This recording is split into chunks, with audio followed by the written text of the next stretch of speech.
Ayo, segera download Quran Tadabbur, tafsir dalam genggaman Anda.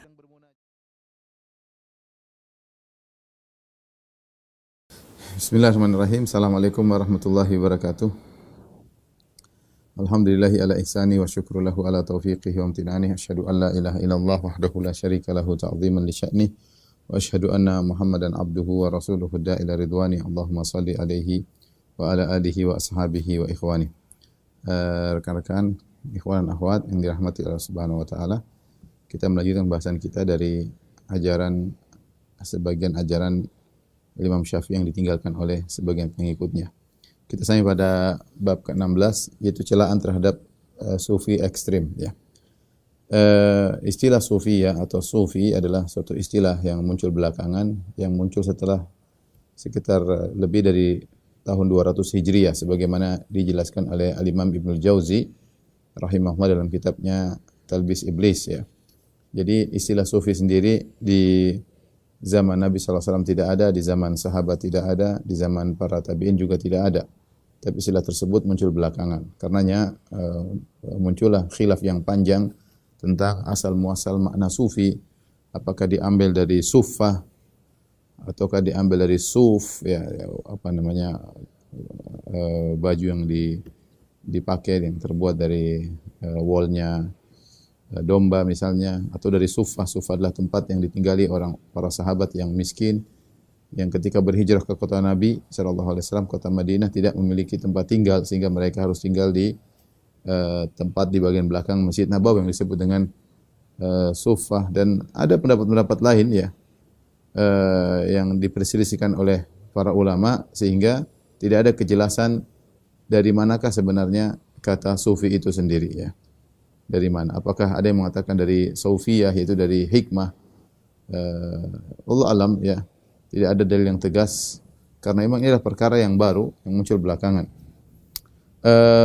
Sehingga untuk mendefinisikan kalimat atau istilah sufi sendiri memang sulit juga, ya. Karena secara asal kata juga tidak diketahui dengan jelas, ya. Kemudian model-model sufiyah banyak orang yang menempuh tarekat atau metode-metode beragama dan mereka menamakan diri mereka dengan kaum sufi, ya, kaum sufi. Tetapi intinya kaum sufi atau kaum sufiyah sudah muncul, ya, sejak lama, ya, yang mereka dikenal dengan istilah sufiyah, ya, dan mereka juga sempat ditemui oleh Al-Imam Syafi'i, yaitu sebagian mereka sempat ditemui oleh Imam Syafi'i rahimahullah di zaman Al-Imam Syafi'i. Imam Syafi'i mendapati kaum yang menamakan diri mereka sufiyah. Dan kalau kita membaca perkataan-perkataan Imam Syafi'i rahimahullah, justru banyak perkataan-perkataan beliau yang mencela kaum yang beliau dapati di zaman beliau yang menamakan diri mereka dengan sufiyah. Ya, dicela dari kepandiran, ya, dari kebodohan mereka, ya. Makanya Imam Syafi'i pernah berkata, sebagaimana dinukilkan oleh Al-Baihaqi dalam kitabnya Manaqib Asy-Syafi'i, Imam Syafi'i berkata, "Lau anna rajulan tasawwafa min awwalin nahar lam ya'ti alaihi dhuhru illa wajadtahu ahmaq." Kalau ada seorang mau ikut sufi di pagi hari, maka sebelum sampai zuhur kau sudah dapati dia menjadi orang yang pandir, ya. Ya, Imam Syafi'i mengatakan dengan tentang suatu kaum sufi yang dia dapati, ya. Dia tidak mengeneralkan, tapi dia mendapati suatu kaum sufi. Dia bilang kalau ada orang mulai belajar sufi di pagi hari, sebelum zuhur, artinya belum sampai 6 jam, mungkin sudah jadi orang yang pandir, ya. Ya, menunjukkan betapa cepatnya orang menjadi pandir kalau mengikuti ajaran sufi. Ini maksudnya sufi mungkin ekstrim yang tidak benar, ya. Kemudian juga Imam Syafi'i berkata, "Ma ra'aitu sufiyan aqilan qat illa Muslim al-Khawwas." Aku tidak melihat seorang sufi yang berakal seorang pun kecuali Muslim al-Khawwas, ya. Ini menunjukkan bahwasanya orang-orang sufi identik dengan, menurut pandangan Imam Syafi'i, identik dengan kebodohan, ketololan, kepandiran, ya.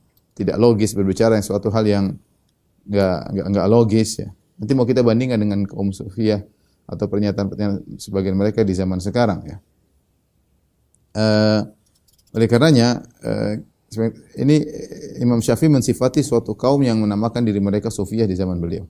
Sekali lagi saya katakan kata sufi ini suatu hal yang suatu istilah yang tidak bisa kita generalkan karena tidak jelas secara bahasanya dari mana. Khilaf yang panjang di kalangan para ulama. Kemudian yang menggunakan istilah sufi juga bermacam model ya. Oleh karenanya kalau maksud dari sufiyah adalah seorang berusaha melatih diri ya untuk menghilangkan akhlak yang buruk, kemudian menghiasi diri dengan akhlak yang baik berupa zuhud, sabar, ikhlas ya. Maka ini adalah istilah yang baik, ini adalah metode yang baik ya. Metode yang baik kalau maksudnya sufi adalah demikian.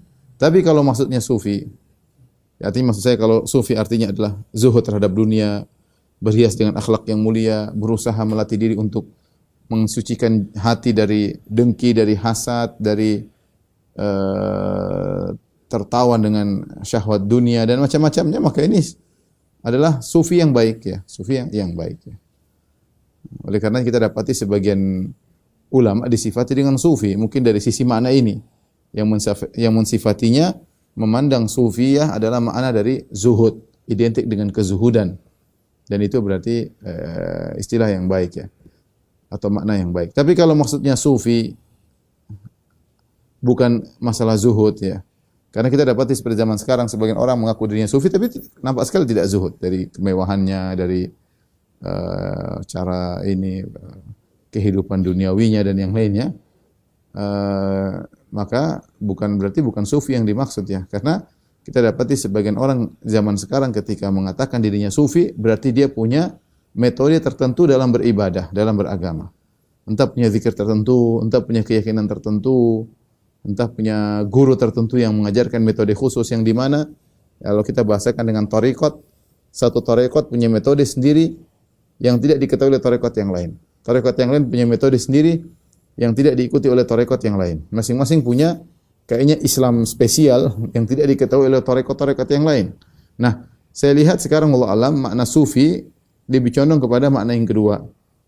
Tidak identik lagi dengan zuhud, tidak identik lagi dengan pensucian jiwa, tapi lebih identik pada metode ibadah tertentu atau metode keyakinan akidah tertentu. Ketika dia menisbahkan dirinya kepada sufi, kami sufi atau dari tarekat tertentu, seringnya memiliki keyakinan tertentu atau cara beribadah tertentu. Ya. Oleh karenanya Ibnul Jauzi ya memuji orang-orang yang di awal-awal yang mungkin mereka menamakan diri mereka sufia dengan maksud untuk zuhud terhadap dunia, namun istilah sufia belakangan tercampur dengan hal-hal yang aneh-aneh. Saya bacakan perkataan Ibnul Jauzi rahimahullahu taala ya. Wa hadzal ism dhahara al-qaum qabla sanah 200 wa lamma adharahu, beliau berkata ya, nama sufiyah muncul sebelum tahun 200. Saya tadi salah nukil ya, saya bilang setelah 200, enggak, sebelum tahun 200 ya. Sudah ada istilah sufiyah ya, sebelum tahun 200 Hijriyah. Wa lamma adharahu awailuhum takallamu fihi wa 'abbaru an sifatihi bi ibaratin katsirah. Ya, ketika muncul pertama kali istilah sufi, orang-orang pertama kali mempopulerkan istilah sufiyah, mereka berbicara tentang sufiyah, mereka memiliki ungkapan-ungkapan tentang makna sufiyah dengan ungkapan yang bermacam-macam, yang variasi. Wa hasiluha, tapi intinya anna tasawuf indahum riyadatun nafsi wa mujahadatu taba' bi raddihi anil akhlaqir radhilah wa hamlihi 'alal akhlaqil jamilah. Intinya dengan berbagai macam ibarat yang mereka ungkapkan tentang makna sufiyah, ini kita bicara tentang sufiyah zaman dahulu adalah maksudnya adalah melatih jiwa dan berjuang untuk membersihkan tabiat atau membersihkan jiwa dari akhlak yang buruk, kemudian membawanya kepada akhlak yang indah berupa zuhud, al-hilm, was-sabr, wal-ikhlas. Zuhud yaitu tidak condong kepada dunia tapi condong kepada akhirat. Al-hilm yaitu sabar, ya, tidak mudah membalas, yang mudah maafkan. Was-sabr wal-ikhlas, ikhlas, was-sidq, jujur, ila ghairi dzalika minal khisalil hasanah, dan akhlak-akhlak yang baik yang lainnya, allati taksibul madaih fid dunya was thawab fil ukhra, yang menyebabkan seorang dipuji di dunia dan mendapatkan pahala di akhirat. Ini awal-awal muncul sufi. Kemudian beliau berkata, wa ala hadza kana awailul qaum, dan demikianlah awal-awal orang ketika mereka mulai menjalankan istilah sufiyah, yaitu cenderung kepada zuhud, yaitu masalah tazkiyatun nafs, itu mereka membuat istilah namanya sufiyah. Falabbasa iblisu alaihim fi asya'. Kemudian datanglah iblis ya kepada orang-orang sufi lalu menipu mereka dengan perkara-perkara yang banyak. Tsumma labbasa ala man ba'dahum. Kemudian generasi sufi berikutnya lebih lagi diperdaya oleh iblis min tabi'ihim, yaitu orang-orang mengikuti yang generasi berikutnya lebih parah lagi. Fakullama madha qarnun zada ta'muhu fil qarni tsani fazada talbisuhu alaihim ila an tamakkana minal mutaakhirin ghayat tamakkun. Ya, setiap datang generasi sudah lewat, muncul generasi baru, ya, maka semakin parah ya.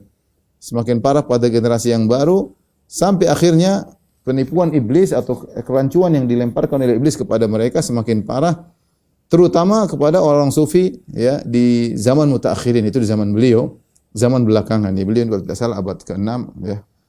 Ibnu Jauzi rahimahullahu taala.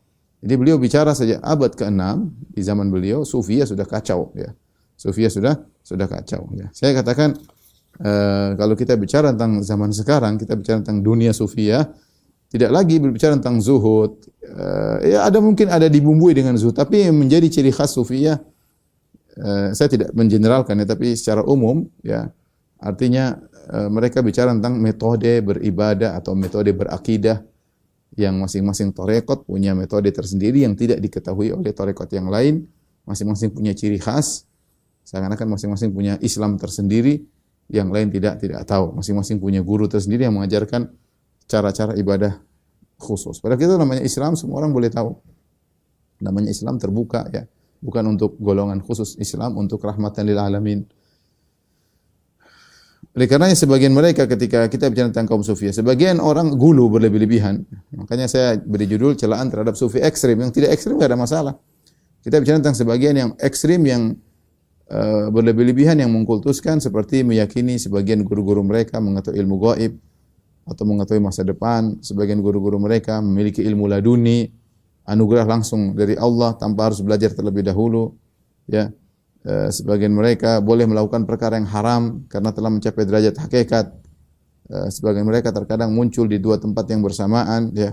Dan macam-macam. Mereka kalau sudah bicara tentang sufiyah, bicara tentang keajaiban-keajaiban, bahkan pelanggaran-pelanggaran yang mereka anggap itu konsekuensi dari kewalian seseorang karena dia sudah tenggelam dalam dunia sufiyah, ya. Ini yang kita lihat, makanya Imam Syafi'i mengatakan tidaklah seorang mata sawafa rajulun fi awalin nahar, ya, tidaklah seorang menjadi sufi di pagi hari, lam yati alaihi dhuhru, belum sampai zuhur, illa wajadtahu ahmaq, belum sampai zuhur maka kau akan dapati dia menjadi pandir, ya, menjadi pandir, ya.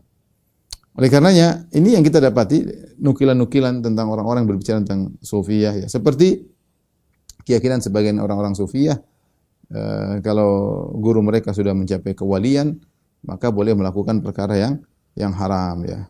Melakukan perkara yang haram, ya. Seperti mereka meyakini sebagian kiai atau sebagian wali boleh minum khamar, ya. Boleh minum khamar, ya. Kalau kita lihat dia minum khamar jangan ditegur, ya. Kenapa? Kalau kita yang minum, mungkin kita bakalan mabuk. Kalau dia tidak, kalau dia minum maka khamar tersebut mungkin akan berubah menjadi air putih, atau di dalam mulutnya ada saluran menuju laut sehingga kalau dia buang ke mulutnya maka khamar tersebut akan mengalir ke laut. Dan ini kita dapati cita-cita seperti ini di dunia maya, yang keyakinan sebagian orang terhadap orang yang dianggap wali. Dan ini semua kalau kita bicara ya tidak logis, ya. Aneh seperti ini, ya. Kok bisa ada seperti ini, ya. Sebagian mereka ya berdalil, bahkan berusaha melegalkan perlakuan sebagian orang-orang sufi yang menghalalkan yang haram. Ya, mereka berdalil bahwasanya siapa sudah mencapai derajat hakikat maka dia boleh keluar di syariat Nabi Muhammad sallallahu alaihi wasallam. Ya, adapun kita orang-orang awam hanya baru sampai derajat syariat. Mereka sudah mencapai hakikat atau makrifat yang membolehkan mereka untuk keluar daripada aturan syariat, ya. Mereka berdalil di antaranya tentang kisah Nabi Khadir dengan Nabi Musa alaihissalam. Ini sering dijadikan dalil. Menurut mereka, Nabi Khadir adalah seorang wali, ya, seorang wali yang lebih hebat daripada Nabi Musa, dan Khadir tidak menjalankan syariat Nabi Musa. Khadir tidak menjalankan syariat Nabi Musa. Dia keluar dari aturan Nabi Musa. Makanya Nabi Musa tercengang dan heran-heran ketika melihat Khadir melakukan hal-hal yang aneh-aneh di luar daripada nalar Nabi Musa. Seperti naik kapal kemudian kapalnya dibolongin. Padahal ini orang yang punya kapal baru saja membantu mereka. Sehingga air susu dibalas dengan air tuba, ya. Contoh lagi, ketemu anak yang bermain-main tidak punya dosa sama sekali kemudian dibunuh oleh Khadir, ya. Dan ini membuat Musa heran. Yang ketiga, ketika mereka minta dijamu di suatu negeri, suatu kampung, ternyata mereka tidak dijamu. Justru Khadir melakukan kebaikan, memperbaiki tembok yang miring milik mereka. Maka ini semua tidak masuk dalam nalar Nabi Musa. Kok bisa? 3 hal. Pertama, mereka naik kapal gratisan, justru air susu dibalas dengan air tuba, justru kapalnya dirusak. Yang kedua, ketemu anak kecil enggak ada dosanya, malah dibunuh. Yang ketiga, penduduk kampung berbuat buruk kepada mereka, tidak mau dijamu, justru dibaikin oleh Khadir. Maka ini tidak masuk dalam nalar Nabi Musa. Baru kemudian akhirnya Khadir bercerita. Adapun saya pertama, saya rusakin kapal yang kita naiki. Kenapa? Karena ada raja yang zalim yang suka mencuri kapal yang bagus. Ini kalau kapal tidak saya rusakin, akan dirampas oleh raja zalim tersebut. Lebih baik saya rusakkan sehingga tidak dirampas oleh raja yang zalim tersebut. Adapun anak kecil ini, ya anak kecil saya yang bunuh, nanti kalau dia sudah besar, dia akan menggelincirkan orang tuanya kepada kekufuran. Karena kedua orang tuanya sangat sayang kepada dia, dan akhirnya kedua orang tuanya akan digelincirkan oleh anak ini yang nanti akan menjadi anak bejat di kemudian hari. Maka saya bunuh sekarang agar menyelamatkan kedua orang tuanya. Dan saya berharap Allah akan menggantikan dengan anak yang lebih baik daripada anak ini yang lebih sayang kepada kedua orang tuanya. Adapun yang ketiga, mereka tidak menjamu kita. Tapi kenapa saya buat kebaikan kepada mereka? Karena itu dinding yang saya luruskan, di bawahnya ada, yang saya tegakkan kembali, di bawahnya ada harta milik 2 anak yatim. Ya, kalau saya tidak luruskan dinding tersebut, maka 2 anak yatim itu harta mereka akan diambil oleh orang-orang yang buruk di situ. Maka ketika saya luruskan, anak-anak yatim ini akan tidak ada yang tahu, dan ketika mereka dewasa baru mereka tahu mereka memiliki harta peninggalan milik mereka, ya. Maka setelah itu Nabi Khadir berkata, "Wa ma fa'altuhu an amri." Aku tidak melakukannya dengan bukan kemauanku sendiri, tapi atas perintah Allah Subhanahu wa taala. Mereka berdalil dengan kisah ini bahwasanya Khadir adalah seorang wali dan dia keluar dari syariat Nabi Muhammad SAW. Ini sudah dibantah oleh para ulama. Yang bantah di antaranya Ibnu Hajar Al-Asqalani dalam risalah khusus tentang masalah Khadir. Kemudian Az-Zahar An-Nadhar fi Hal Al-Khadir, beliau bantah. Kemudian juga dibantah oleh Ibnu Katsir dalam tafsirnya, juga dalam kitab Al-Bidayah wan Nihayah, dan dibantah oleh banyak ulama, ya. Saya secara singkat dari 2 sisi. Sisi pertama, bahwasanya Khadir bukanlah wali tapi dia seorang nabi. Apa yang menunjukkan dia seorang nabi? Allah sendiri mengatakan, ya, fawajada 'abdan min ibadina atainahu rahmatan min indina wa 'allamnahu min ladunna ilma. Maka Musa dan muridnya Yusha bin Nun mendapati hamba dari hamba-hamba kami, maksudnya Khadir, yang kami berikan kepadanya rahmat dari kami dan kami ajarkan kepada dia ilmu dari kami, ya. Makanya Khadir langsung diajar oleh Allah, dan ini adalah ciri-ciri nabi. Makanya Khadir ketika bertemu dengan Musa, dia berkata, "Wahai Musa, innaka ala ilmin 'allamakahu la a'lamuhu ana wa ana ala ilmin 'allamanillah la ta'lamuhu anta." Wahai Musa, kau punya ilmu yang Allah ajarkan kepadamu, aku tidak tahu. Dan demikian juga aku punya ilmu yang Allah ajarkan kepadaku dan kau tidak tahu. Ya, namanya nabi diajar langsung oleh Allah, dapat melalui wahyu atau melalui ilham, ya. Mereka dapat wahyu. Ya, Nabi Khadir demikian. Makanya setelah Nabi Khadir melakukan 3 perkara dijelaskan, wa ma fa'altu an amri. Saya tadi rusakin kapal, saya bunuh anak itu, kemudian saya diberikan tembok, itu bukan karena diri saya tapi karena perintah Allah kepadaku, menunjukkan dia dapat wahyu, ya. Kemudian juga sikap Khadir, kata Ibnu Katsir rahimahullah, yang berani langsung membunuh anak tersebut, ini menunjukkan dia bukan sekedar wali tapi dia seorang nabi, karena dia benar-benar tahu ilmu gaib tentang masa depan, dan itu perintah Allah Subhanahu wa taala. Karena para ulama sepakat tidak boleh ada seorang, misalnya ada seorang wali berilmu, hafal Quran, hafal hadis, luar biasa, punya karamah. Kemudian dia lihat seorang anak, dia punya firasat, anak ini besar nih bakalan jahat nih. Lebih baik saya bunuh sekarang. Ijma ulama nggak boleh. Ya karena tidak ada wahyu yang menyuruh dia. Firasat tidak membuat kemudian hukum membunuh anak tersebut. Anak tersebut masih tidak bersalah. Sekarang tidak bersalah. Ya. Namun kenapa Khadir berani membunuh anak yang tidak bersalah ini? Anak itu dalam posisi tidak ada salahnya ketika itu. Kenapa Khadir berani membunuh anak ini? Karena perintah Allah Subhanahu wa taala. Adapun kalau seorang ustadz, seorang wali, seorang kiai, dia punya firasat. Firasat nih anak ini bakalan kufur, murtad, mending saya bunuh sekarang, enggak boleh. Ijma ulama tidak boleh. Tidak boleh dibenarkan melakukan demikian. Ini menguatkan bahwasanya Khadir adalah nabi dan bukan wali. Nah, kalau dia seorang nabi, ya sudah, syariat dia sendiri, syariat Nabi Musa sendiri. Syariat Nabi Musa sendiri, syariat dia sendiri, maka masing-masing nabi punya syariat sehingga tidak bisa dijadikan dalil untuk melegalkan keanehan-keanehan yang dilakukan oleh sebagian wali yang menghalalkan yang haram, minum khamar, apa kayak macam-macam, jalan telanjang dan macam-macamnya. Tapi dan yang kedua, kita bilang seandainya Khadir adalah wali, kita ngalah ya, tapi Khadir adalah wali. Maka kita katakan bahwasanya Nabi Musa adalah nabi diutus kepada Bani Israel. Nabi Musa tidak diutus kepada Khadir. Karena Khadir bukan dari Bani Israel. Makanya Nabi Musa berjalan jauh untuk bertemu dengan Khadir ya. Oleh karenanya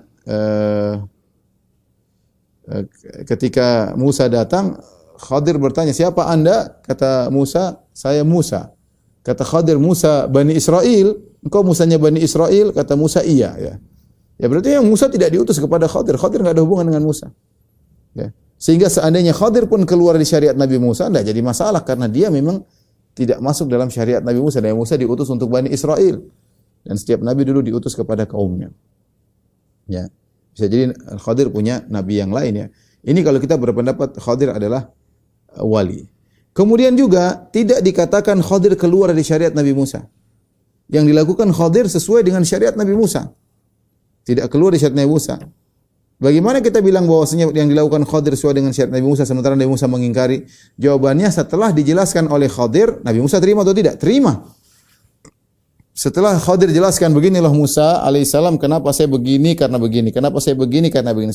Musa terima enggak? Musa terima setelah itu alaihissalam. Menunjukkan memang sesuai dengan syariat Nabi Musa. Jadi tidak benar Khadir keluar dari syariat Nabi Musa. Enggak ada itu, tidak benar. Tidak benar. Ibnu Katsir juga mengatakan yang benar adalah Khadir adalah nabi bukan wali. Kalau Khadir sekedar wali, ngapain Nabi Musa mau berjalan sampai dia siap berjalan puluhan tahun, bahkan 50 tahun siap untuk mencari ilmu dari Khadir. Menunjukkan Khadir bukanlah sekedar wali, tapi dia seorang nabi. Kalaupun dia wali, maka dia bukan Bani Israel sehingga Nabi Musa tidak utus kepada dia. Ya. Kalaupun dia dari Bani Israel, dia pun tidak melanggar syariat Nabi Musa karena setelah dijelaskan Nabi Musa malah terima. Ya. Jadi Allah alam bisawab, ini tidak bisa dijadikan dalil untuk menghalalkan perkara yang haram untuk keluar dari syariat Islam. Makanya kalau ada orang meyakini dia boleh keluar dari syariat Nabi Muhammad, artinya dia boleh tidak menjalankan syariat, maka ulama sepakat dia telah kafir. Siapa yang meyakini saya boleh keluar dari syariat Islam, dia bilang maka dia kafir. Dia kafir. Kenapa? Karena dia bukan lagi umat Muhammad. Dia merasa saya boleh keluar dari syariat Muhammad. Kalau gitu Anda bukan umat Muhammad, Anda bukan orang muslim. Ya. Karena sebagian orang seperti itu ya. Ketika ada seorang dianggap wali melakukan kemaksiatan, itu bagi dia halal, bagi kita enggak. Gimana? Apakah ada dilakukan oleh Nabi atau para sahabat lah, para imam Syafi'i, Imam Malik, Imam Abu Hanifah, Imam Ahmad. Mereka lakukan perkara yang haram. Siapa yang ragu tentang kewalian Imam Syafi'i? Siapa yang ragu tentang kewalian Imam Ahmad, Imam Abu Hanifah? Ya. Apakah mereka melakukan perkara yang haram dengan dalih kami sudah mencapai makrifat? Ataukah orang sekarang itu lebih hebat daripada imam tersebut? Lebih hebat daripada Abu Bakar, Umar dan Utsman dan Ali yang telah dijamin masuk surga, yang tidak pernah melakukan aneh-aneh sebagaimana yang dilakukan oleh sebagian orang? Ya, makanya benar kata Imam Syafi'i. Orang yang sudah masuk dalam dunia sufiyah, masuk pagi hari sebelum sampai zuhur jadi pandir. Kenapa? Dia pemikiran aneh-aneh, pokoknya ini boleh, ya. Bahkan yang aneh-aneh.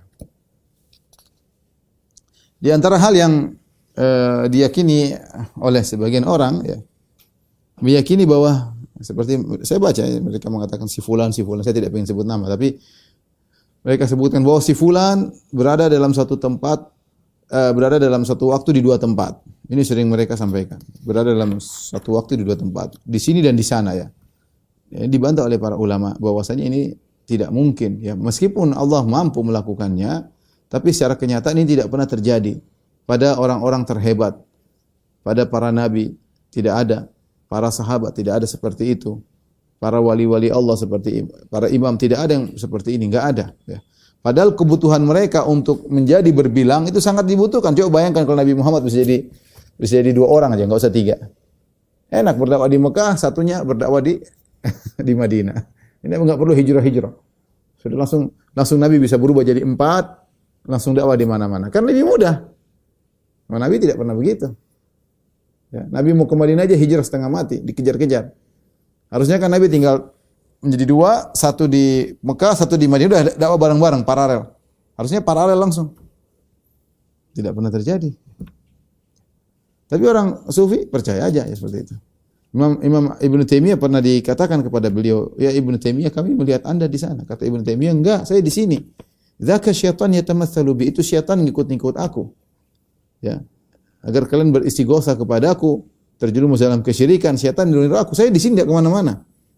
Saya di sini enggak kemana-mana ya. Ini kita dapatin bagian orang sufi bisa 2 tempat sekaligus ya. Jangankan kita bicara tentang nabi, para sahabat, bahkan yang super setan seperti Dajjal pun tidak. Jadi sebelum Dajjal muncul di beberapa tempat, enggak, Dajjal dia bergerak dengan cepat. Kal ghais istadbaratuhu rih, dia gerakannya dengan cepat seperti hujan yang ditiup oleh angin yang kencang, dengan cepat kemana-mana. Makanya Rasulullah mengatakan, laisa min baladin illa sata'ud dajjal. Tidak ada satu negeri pun kecuali diinjak Dajjal, illa Makkah wal Madinah, kecuali Makkah dan Madinah. Dan Dajjal punya waktu yang banyak dan dia bergerak cepat sehingga dia pergi segala kota. Tidak disebutkan, dia mengatakan ingat dia bisa jadi 5 ya. Satu di Indonesia, satu di Oman, satu di Abu Dhabi. Dajjal langsung jadi 5 ya. Enggak. Maka janganlah jadi orang pandir yang sedikit-sedikit kemudian menelan bulat-bulat cerita tentang khurafat, fulan muncul, 2 muncul, 3 ya. Saya pernah cerita kawan saya. Jadi ada seorang, saya terkenal sih, saya enggak mau sebut namanya ya. Teman ini dia agak jadi apa namanya? Dia melihat orang tersebut, tokoh sufi tersebut tidak pernah sholat Jumat. Tidak pernah sholat Jumat. Cerita langsung sama saya. Tidak pernah dia sholat Jumat. Penasaran. Akhirnya kalau dibilang kenapa si fulan tidak sholat Jumat? Oh, dia sholat Jumatnya di Mekah. Sholat Jumatnya di Mekah. Akhirnya suatu hari ketika Jumatan, ini orang tidak sholat Jumat. Bukan cuma tokoh sufi aja, ini orang ikhwan ini tidak sholat Jumat juga. Dia pengen penasaran, dia pengen tahu itu orang kemana kok tidak sholat Jumat. Akhirnya ketika orang lagi Jumatan, dia bertamu ke rumah orang tersebut. Ke rumah salah seorang ya adalah pemain terkenal. Akhirnya dia ketuk pintu, dia maksa, "Oh enggak, saya pengen masuk." Ternyata orang yang sufi tadi sedang main gitar atau main piano lah. Tidak Jumatan. Lah, gimana? Kok tidak Jumatan? Nah, akhirnya dia diheboh, dia bilang, "Gimana?" Katanya ke Mekah. Kok tadi saya lihat dia main piano ya atau main gitar. Maka dikatakan kepada dia, yang kau lihat itu salah satu bagian dia di Mekah. Jadi dia ada 2. Satu lagi main piano, satu lagi ke Mekah. Ajib ya. Dan demikianlah orang kalau sudah masuk dalam sufiyah, semuanya jadi yang tidak logis jadi logis menurut mereka. Benar tadi kata Imam Syafi'i jadi pandir ya. Baik. Di antaranya lagi, misalnya sebagian mereka meyakini bahwasanya tadi sebagian sufi-sufi tinggal di Indonesia tapi sholatnya di Mekah. Ya. Bahkan mereka buat cerita ada seorang kiai atau seorang kiai, dia kemudian hari Jumat dia tidak muncul. Ya. Orang sholat Jumat semua, dia orang alim kok tidak Jumatan. Ya. Orang cari-cari dia. Begitu orang selesai Jumatan, baru kelihatan dia. Dia kelihatan dia bawa korma. "Kamu dari mana?" "Oh, saya sholat di Mekah. Ini korma dari Mekah." Subhanallah. Orang-orang percaya ya. Padahal harusnya kita tahu antara Indonesia dan Mekah ada beda 4 jam ya. Kalau kita sholat duhur atau sholat Jumat jam 1, jam 12 selesai jam setengah 1, di sana masih setengah 9, ya belum sholat Jumat. Terus sholat Jumat di mana dia di Mekah? Ya, gimana? Baru selesai sholat Jumat dia sudah datang, katanya sholat Jumat di Mekah. Enggak mungkin, orang Jumat di Mekah belum sholatan Jumat, karena masih baru setengah 9 pagi. Ya. Jadi, namun demikian orang-orang kadang-kadang langsung membenarkan ya. Mau ke Jumatan tinggal tutup mata sholat Jumat di Mekah. Nabi SAW dulu aja mau umrah setengah mati. Mau umrah, bayangkan umrah Hudaybiyah, Rasulullah SAW berangkat kemudian dihadang oleh orang-orang kafir Quraisy, oleh Khalid bin Walid dan yang lain ketika itu masih musyrik. Ya, sehingga Nabi tidak jadi umrah. Ya. Kemudian Nabi akhirnya umrah pada tahun 7 Hijriyah. Itu pun harus berjalan dengan waktu yang lama. Nabi kalau mau hajian juga naik onta, bahkan dari Madinah ke Mekah perjalanan sekitar 9 hari. Ini anak saya tinggal tutup mata sudah sampai di Mekah, sholat Jumat di Mekah. Assalamualaikum, zikir sudah balik ke Indonesia. Masya Allah, bawa korma lagi, Masya Allah. Itu mungkin tadi bukan ke Mekah, ke Tanah Abang, beli korma di Tanah Abang, mungkin ya. Karena Mekah belum sholat Jumat. Tapi orang percaya-percaya aja ya.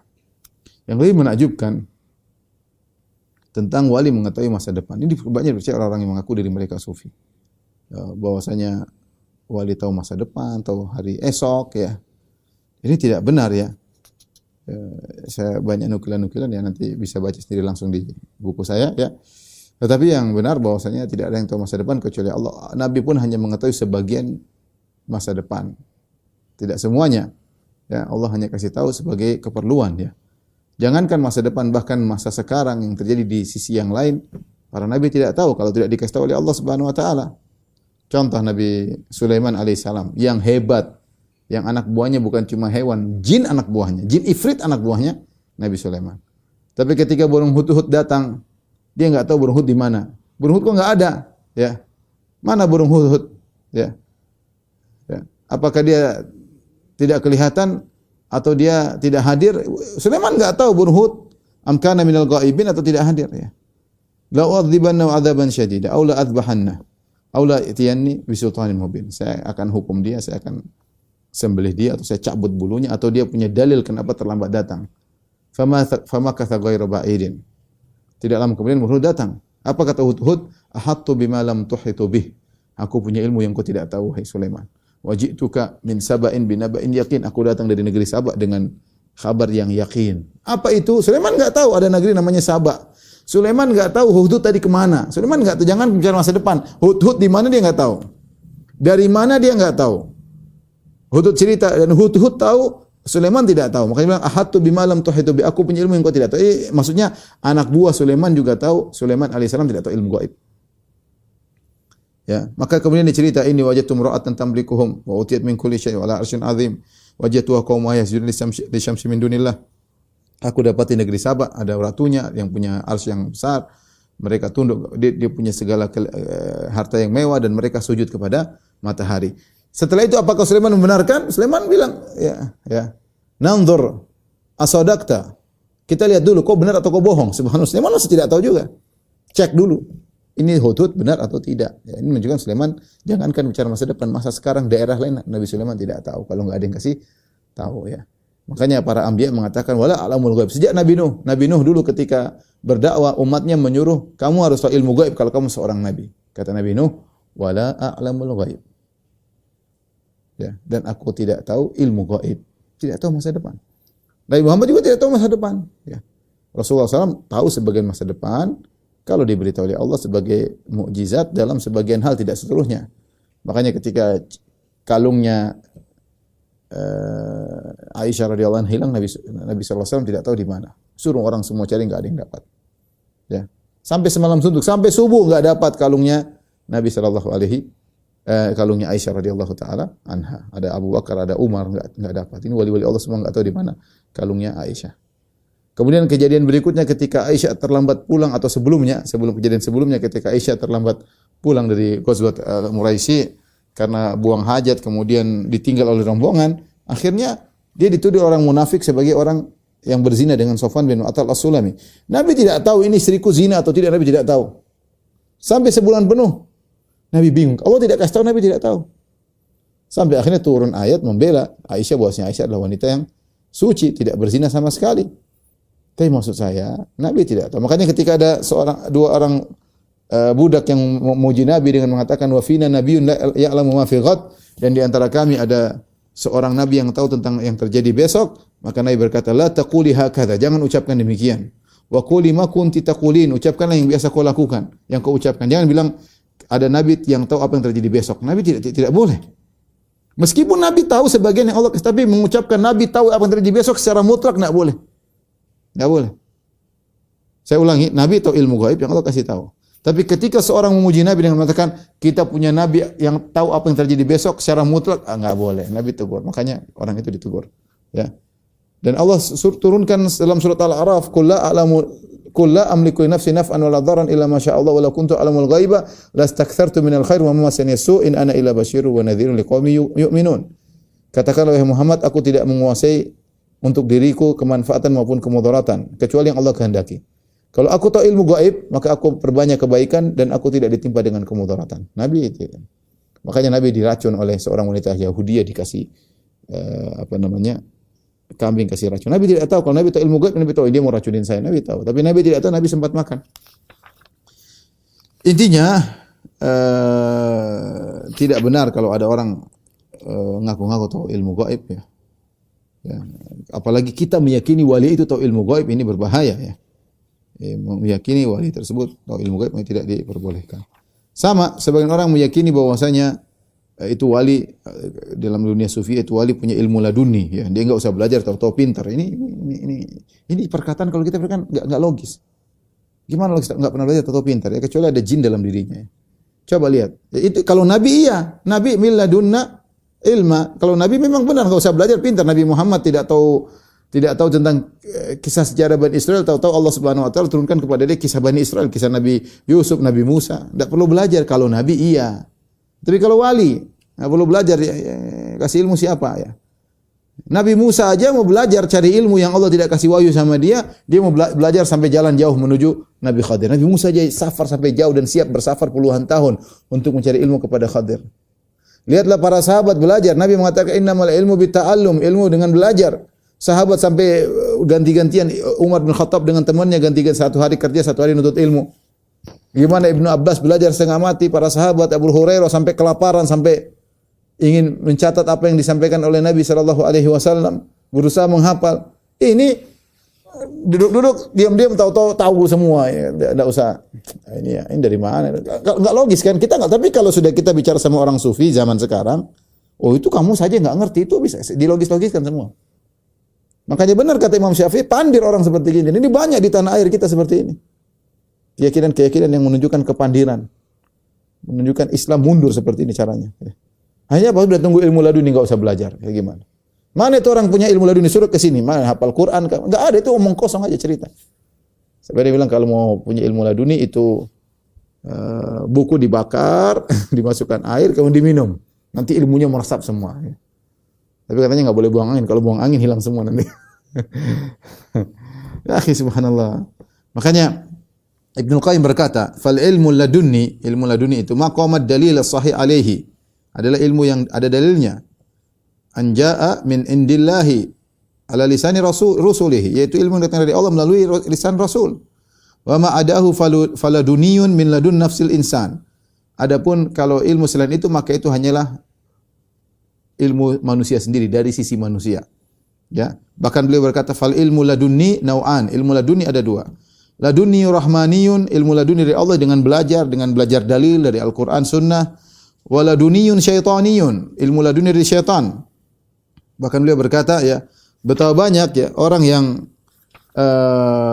kemudian mengatakan saya begini, seperti orang-orang Ittihadiyah yang wahdatul wujud, dia mengatakan saya dapat ilmu laduni dari Allah. Saya enggak perlu belajar lagi Al-Qur'an Sunnah. Kalau kalian belajar dari Allah melalui perantara hadis Quran, saya langsung dari Allah ilmu laduni, bersatu dengan Allah dan yang lainnya. Sehingga setiap kesesatan yang mereka lakukan kata mereka ilmu laduni. Ya kalau seorang enggak usah belajar ngapain? Nabi berkata man ta'allamal ilma, ya. Man salaka tariqan, siapa yang belajar ilmu, siapa yang menempuh jalan. Buat apa itu semua? Dulu sahabat ngapain belajar setengah mati, sampai kelaparan sampai setengah mati ya. Semua sahabat. Mana sebut satu saja sahabat ilmu laduni? Enggak ada. Ilmu laduni cuma Nabi. Kalau Nabi iya, tidak perlu belajar, dia seorang Nabi. Tapi yang lainnya, Abu Bakar, Umar, Uthman, Ali, yang dijamin masuk surga, semuanya belajar. Ini ada orang duduk nongkrong, oh tahu ini, pakai jin itu. Yakin pakai jin. Wah, dikasih gimana? Yang hebat-hebat saja para sahabat, tidak ada yang begitu. Imam Syafi'i apa enggak belajar? Belajar Imam Syafi'i. Sampai safar kemana. Imam Ahmad sampai belajar. Imam Bukhari sampai jalan berapa? Menempuh belasan ribu kilometer untuk belajar. Belajar dari 1000 guru. Imam Bukhari. Bukan ilmu ladin nongkrong di rumah kemudian semua hadis ilham semua. Enggak ada. Dengan pelajari rawi-rawi, mengerti ilmu. Ya ini mana orang, tapi kalau sudah bicara orang sufi, oh, itu bisa. Kamu aja enggak percaya, kamu aja yang pandir lah. Yang pandir dia apa kita, wallahu alam.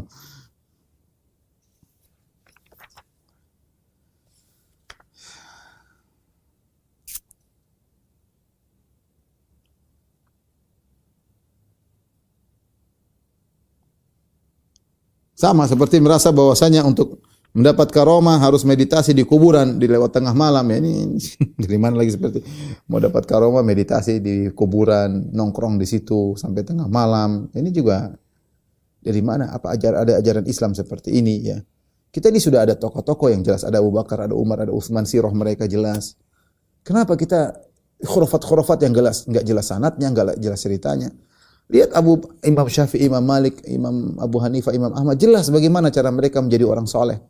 Tidak ada aneh-aneh seperti yang ditulis-tulis diyakini oleh orang apa? Orang sufi ya.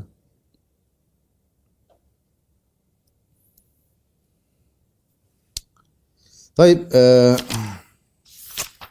saya akan sebutkan di akhir kitab ini tentang nukilan-nukilan ya, yang menunjukkan ya sebagian sufi di zaman now ya. Contoh ya. Pertama kisah hujan susu ya. Disebutkan ada seorang Habib ya. Dia pergi ke kota Aden. Aden itu di Yaman sana ya. Ketika dia masuk kota Aden dia berkata, "Ya sama," perhatikan. Ini seorang Habib dia berkata, "Ya sama'u subbil laban waladu Abdullah dakhala Aden." Ya. Ya. Jadi ceritanya dia masuk ke negeri Aden ditantang, kalau kamu wali turunkan hujan susu katanya. Kalau kamu wali turunkan hujan susu. Maka dia bilang kepada langit, "Ya langit, turunkan hujan susu karena anaknya Habib Abdullah akan masuk kota Aden." Maka turunlah hujan susu. Ini cerita. Yang cerita aja dia bilang, mungkin kalian tidak percaya, tapi ini benar ya. Gimana coba bayangkan dia minta hujan, dia tidak berdoa kepada Allah, langsung ngomong ke langit. Langit turunkan hujan karena saya anaknya Habib Abdullah misalnya. Ya ini gimana sih? Apa benar begitu? Ya. Minta kan kalau kita minta kepada Allah, ini orang tantang saya. Ya, terus memang kalau jadi wali harus bisa turunkan hujan susu. Ya, terus Imam Syafi'i mana pernah turunkan hujan susu? Wali atau bukan? Ya. Sekarang sini orang sini enggak ada wali satupun, enggak ada yang pernah turunkan hujan susu. Coba cari orang yang ngaku-ngaku wali sekarang sudah turunkan hujan susu. Tapi ini cerita-cerita gini buat apa gitu? Ya, ini gara-gara dia sampai langit enggak enak sama dia, langit turunkan hujan karena dia adalah putra Habib. Ya. Demikian juga dari sebagian mereka punya keyakinan ya. Abdul Qadir Jailani berkata, wa izzati rabbi inna su'ada wal asqiya la yu'raduna ala aynayya fil lauhil mahfuz. Ya. Kata Abdul Qadir Jailani, sungguh ya demi keperkasaan Rabbku, sungguhnya orang-orang yang masuk surga atau orang masuk neraka sudah dipaparkan di hadapan mataku ya, di lauhil mahfuz. Aku bisa lihat langsung mana yang ini, mana yang ini ya. Ini pengakuan dia ya. Kita tidak bicara tentang Abdul Qadir Jailani, orang soleh ya, tapi ini orang keyakinan orang terhadap dia. Ngawur ya, seperti ini. Siapa yang tahu mana masuk surga masuk neraka? Ya, itu rahasia Allah Subhanahu wa taala. Ya. Sampai sebutin oleh seorang Habib juga beredar di YouTube ya. Katanya ada seorang guru dan seorang murid. Muridnya ini diangkat hijabnya. Jadi kalau diangkat hijab maksudnya terbuka hal-hal yang gaib. Sehingga kalau muridnya lihat orang tahu, oh ini penghuni neraka, oh ini penghuni surga. Tercatat mungkin di kepalanya penghuni surga, penghuni neraka. Subhanallah. Katanya karena dia diangkat hijabnya. Satu hari dia bingung, dia lihat gurunya, kok gurunya tulisannya syaqi di neraka. Ya ini khurafat. Nabi aja tidak tahu seperti itu. Nabi tidak tahu semua orang ini surga atau neraka, Nabi enggak tahu ya. Contoh, Allah sebut dalam surat At-Taubah ayat 101, ini firman Allah. Wa mimman haulakum minal a'rabi munafiquna wa min ahlil madinati maradu 'alan nifaqi la ta'lamuhum nahnu na'lamuhum. Di antara orang Arab Badui yang di sekelilingmu itu ada orang-orang munafik, dan juga di antara penduduk Madinah ada orang-orang munafik. Mereka keterlaluan dalam kemunafikan mereka, tapi kamu Muhammad tidak mengetahui mereka dan kami mengetahui. Jadi tidak semua orang munafik Nabi tahu. Kalau Nabi bisa lihat semua ini celaka, Nabi akan tahu ini munafik. Salat tapi tulisannya di neraka. Ini sementara ini Habib cerita ada orang tahu lihat gurunya tulisan, lihat setiap lihat orang neraka, surga karena hijab diangkat. Ini di mana khurafatnya? Kalau kita sih ini cerita pandir, tapi ya kita kalau nggak percaya nanti dibilang kita yang aneh-aneh. Ini cerita dari mana seperti ini? Nabi tidak tahu. Lihatlah bagaimana Ummul Ala bercerita tentang Utsman bin Maz'un. Utsman bin Maz'un seorang yang soleh, yang kemudian dia meninggal dunia dalam kondisi sakit ya. Maka ada seorang wanita berkata, "Rahmatullahi alaika ya Abas Sa'ib." Dia sudah meninggal, dia berkata kepada orang sahabat yang soleh ini, "Semoga Allah merahmati engkau wahai Abu Sa'ib. Syahadati alaika laqad akramakal." Aku bersaksi bahwasanya Allah telah memuliakan engkau. Dia bilang gitu, padahal ini sahabat jelas rajin ibadah. Meninggal, ada yang komentari, "Syahadati alaika annallaha laqad akramakallah." Laqad akramakallah. Aku bersaksi Allah telah memuliakan engkau. Nabi tegur, apa kata Nabi? Wa ma yudriki annallaha akramahu. Dari mana kau tahu Allah memuliakan dia? Nabi tidak tahu. Qalat qultu la adri, aku tidak tahu. Ya. Kata Nabi, amma huwa faqad ja'ahul yaqin. Wallahi inilah arjulahul khair. Adapun dia telah datang kematian bagi dia, keyakinan. Dia sudah melihat segala yang gaib ya. Artinya sudah meninggal, dia ketemu dengan hari akhirat. Dan aku berharap dia mendapatkan kebaikan ya. Jadi Nabi saja tidak tahu ini Utsman bin Maz'un bagaimana nasibnya ya. Ini hadis ya riwayat Al-Imam Al-Bukhari ya. Maka kemudian datang seorang gampang, oh ada sampai ini penghuni surga. Kalau antum ingin lihat penghuni surga, lihat orang ini. Subhanallah. Itu kan ini surga, ini neraka. Bisa kelihatan hijab ini aneh-aneh semuanya, tapi ya begitulah. Ya. Di antara hal yang aneh juga yang diriwayatkan oleh sebagian orang yang dibilang sufi, hadis tentang kopi dan manfaat kopi ya.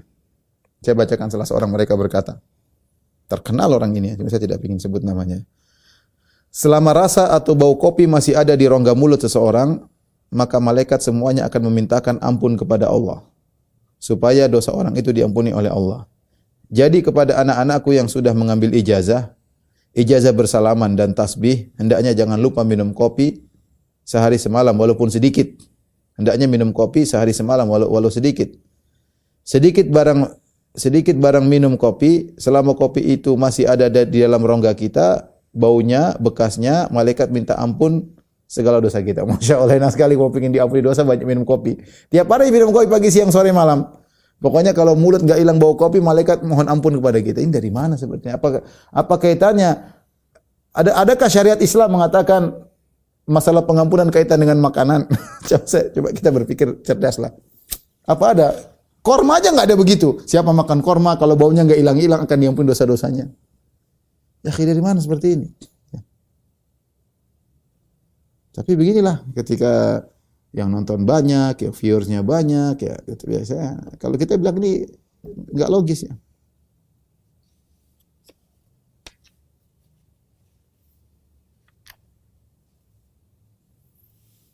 Dibuat lagi sebuah pernyataan. Barang siapa yang duduk di samping waliullah, meski hanya sekejap seperti orang memerah susu kambing, maka lebih afdal hukumnya daripada kita beribadah sampai tubuh terpotong-potong. Ya Allah. Duduk di samping wali Allah, terus walinya dia gitu maksudnya. Ya. Atau walinya siapa, ya. Maka lebih afdal daripada beribadah sampai tubuh terpotong-potong. Ya Allah ya Rabbi. Banyak macam-macam ya. Saya rasa sampai di sini aja ya apa yang saya sampaikan. Nanti bisa dibaca sendiri. Semoga bermanfaat. Demikian saja apa yang saya sampaikan. Kurang lebih saya mohon maaf. Wabillahi taufiq wal hidayah. Assalamualaikum warahmatullahi wabarakatuh.